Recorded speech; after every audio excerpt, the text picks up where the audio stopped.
గొప్ప జ్ఞానం ఎక్కడ్నుంచొస్తుందంటారు? పెద్ద పెద్ద పుస్తకాల్లోంచా? కాదు. కొన్నిసార్లు చాలా సింపుల్గా పిల్లలతో మాట్లాడినప్పుడు వస్తుంది. ఈరోజు మనం అలాంటి ఒక విషయం గురించే మాట్లాడుకోబోతున్నాం. డాక్టర్ ఏపీజే అబ్దుల్ కలాం గారు పిల్లలతో జరిపిన ఒక ఇంటర్వ్యూలోని కొన్ని అద్భుతమైన విషయాలు ఇప్పుడు తెలుసుకుందాం. చూడండి, ఈ మాటలు ఎంత పవర్ఫుల్గా ఉన్నాయో. కలలు కనండి, కలలు కనండి, కలలు కనండి. ఇది కేవలం ఓ కొటేషన్ అనుకుంటే పొరపాటే. ఇది కలాంగారి ఫిలాసఫీకి, ఆయన తత్వానికి ప్రాణం లాంటిది. అసలు కలలు కనడం ఎంత ముఖ్యమనేది ఆయన పదే పదే గుర్తు చేసేవారు. సరే, కలలు కనడం వరకు ఓకే, అది ఫస్ట్ స్టెప్. కానీ ఆ కలల్ని నిజం చేసుకోవడం ఎలా? ఊరికే కలలు కంటూ కూర్చుంటే సరిపోదు గదా. పని, దానికి తోడు జిజ్ఞాస, అంటే తెలుసుకోవాలనే తపన. ఈ రెండింటితో కలల్ని ఎలా నిజం చేసుకోవాలో కలాం వారిచ్చిన సలహాలేంతో ఇప్పుడు చూద్దాం. ఇప్పుడు చూడండి, ఒక స్టూడెంట్ ఎంత మంచి ప్రశ్న అడిగారు. సక్సెస్ అవ్వాలంటే లక్ ఎంతవరకు కావాలి? అదృష్టం పాత్ర ఏంటి? నిజమే గదా, చాలామందికి వచ్చే డౌట్ ఇది. దీనికి కలాం గారు ఇచ్చిన సమాధానం చూడండి, ఎంత క్లియర్గా ఉందో. ఫస్ట్ కష్టపడాలి.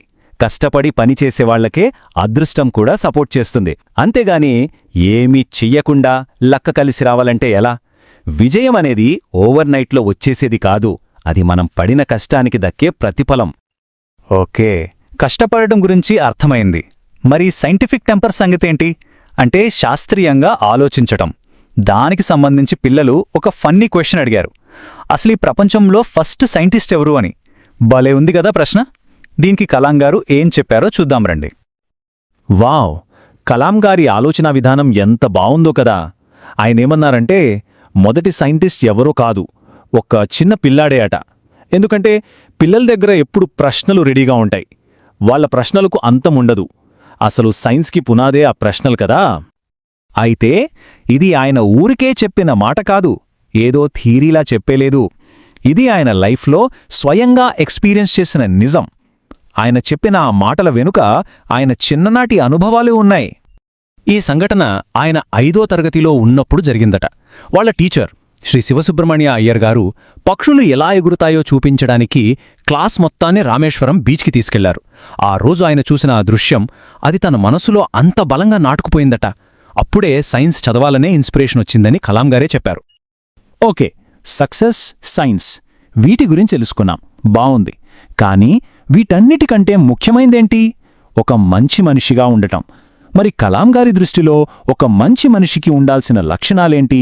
ఆయన ఆలోచనల్లో కరుణ, మంచి గుణాలు ఎలాంటి పాత్ర పోషించాయో ఇప్పుడు చూద్దాం. మళ్ళీ పిల్లల నుంచే ఇంకో అద్భుతమైన ప్రశ్న, మేం మంచి మనుషులుగా ఎలా మారాలి అని అడిగారు. చూడండి, ఎంత సింపుల్గా ఉన్నా ఎంత డీప్ క్వశ్చన్ ఇది. దీనికే కలాం గారిచ్చిన సమాధానం కూడా అంతే లోతైనది. మంచి మనిషిగా మారడానికి ఆయన ఒక ఫార్ములా లాంటిది చెప్పారు. అదేంటంటే, 1 హార్డ్వర్క్, 2 సైంటిఫిక్గా ఆలోచించడం, 3 వీటికి స్పిరిచువాలిటీని అంటే ఆధ్యాత్మికతను జోడించడం, అన్నింటికన్నా ముఖ్యంగా 4ది ఎదుటి వాళ్లలో మంచిని వెతకడానికి ప్రయత్నించడం. అయితే ఇక్కడొక డౌట్ రావచ్చు, ఆధ్యాత్మికత, స్పిరిచువాలిటీ అంటే ఏంటి అని. ఆయన ఉద్దేశంలో సింపుల్గా చెప్పాలంటే మతపరమైన విలువల మీద గౌరవం ఉండటం, వాటిని అప్రిషియేట్ చేయటం. మరి ఆయన జీవితంలో అత్యంత హ్యాపీయెస్ట్ డే ఏది? ఈ ప్రశ్న ఆయనకు నిజంగా సంతోషాన్నిచ్చేది ఏంటో మనకు చూపిస్తుంది. ఈ ఒక్క జవాబుతో ఆయన మనసు ఎలాంటిదో మనకు తెలిసిపోతుంది. ఆయన ఏం చెప్పారంటే, ఒకసారి పోలియోతో బాధపడేవాళ్ల కోసం కాలిపర్స్ తయారు చేసే డాక్టర్లతో కలిసి పనిచేశారట. ఆ కాలిపర్స్ అందుకున్నప్పుడు వాళ్ల ముఖాల్లో కనిపించిన ఆనందం చూడటం, అదే తనకు నిజమైన పరమానందం అని చెప్పారు. ఇక్కడ ఆయన ఆనందం అనలేదు, పరమానందం అన్నారు. అంటే బ్లెస్. ఇది మామూలు సంతోషం కాదు, దానికంటే ఎంతో ఉన్నతమైన ఒక ఫీలింగ్. ఇతరుల ముఖాల్లో ఆ సంతోషాన్ని చూసినప్పుడు తనకు అంత గొప్ప అనుభూతి కలిగిందని చెప్పారు. అసలు ఈ కథలో క్యాలిపర్స్ అనే పదం వాడారు కదా, అవేంటంటే సరిగ్గా నడవలేని వాళ్లకి కాళ్లకు సపోర్ట్గా పెట్టే మెటల్ రాడ్స్ లాంటివి. ఈ విషయం తెలిస్తే ఆ కథలోని ఎమోషన్ మనకు ఇంకా బాగా కనెక్ట్ అవుతుంది. మంచి మనిషికి ఉండాల్సిన లక్షణాల్లో ధైర్యం కూడా చాలా ముఖ్యం. మరి కలాం గారి దృష్టిలో కరేజ్ అంటే ఏంటి? అసలైన ధైర్యం అని దేన్నంటారు? ఆయన ఇచ్చిన డెఫినేషన్ చూడండి, ఎంత సింపుల్ అండ్ పవర్ఫుల్గా ఉందో. మన సేఫ్టీ గురించి మనం ఆలోచించకుండా ఇతరులను ఒక ప్రమాదం నుంచి కాపాడటమే నిజమైన ధైర్యం. అంతే. ఇప్పటిదాకా మనం ఆయన ఫిలాసఫీ, ఆయన ఆలోచనల గురించి తెలుసుకున్నాం. ఇప్పుడు ఫైనల్గా ఆయన మన దేశ పౌరులకు, ముఖ్యంగా యూత్కి ఇచ్చిన ఒక కాల్ టు యాక్షన్, అంటే ఒక కార్యాచరణ పిలుపు గురించి చూద్దాం. ఎప్పటిలాగే పిల్లల నుంచే ఒక సూటి ప్రశ్న వచ్చింది, భారత పౌరులకు మీవిచ్చే మెసేజ్ ఏంటి అని. ఈ ప్రశ్నకు సమాధానంగా ఆయన ఒక ప్రాక్టికల్ మెసేజ్ ఇచ్చారు. అదేంటో చూద్దాం. ఆయన సమాధానం ఏదో సింపుల్ కొటేషన్లా లేదు. అది దేశ యువత కోసం ఆయన తయారు చేసిన ఒక 10 పాయింట్ల ప్రమాణం, అంటే ఒక ఓత్. ఇది ప్రతి ఒక్కరి పర్సనల్ కమిట్మెంట్ని కోరుతుంది. ఆ ప్రమాణంలో చాలా పాయింట్స్ ఉన్నాయి. అందులో కొన్ని ముఖ్యమైనవి ఇక్కడ చూద్దాం. కనీసం 10 మందికి చదవడం, రాయడం నేర్పించాలి. కనీసం 10 మొక్కలు నాటి అవి పెరిగేలా చూసుకోవాలి. మతం, కులం, భాష పేరుతో తేడాలను అస్సలు సపోర్ట్ చేయకూడదు. మానసికంగా, శారీరకంగా ఇబ్బంది పడేవాళ్లకు ఫ్రెండ్లా ఉండాలి.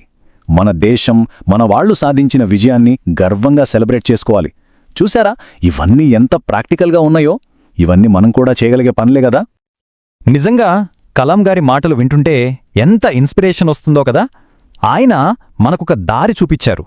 మరి ఆయన చూపిన ఈ మార్గంలో మనం ఏ పనితో మొదలుపెట్టొచ్చు? ఈ లిస్ట్లోంచి ఏ ఒక్క మంచి పనైనా ఈరోజు మనం స్టార్ట్ చేయగలమా? ఒక్కసారి ఆలోచిద్దాం.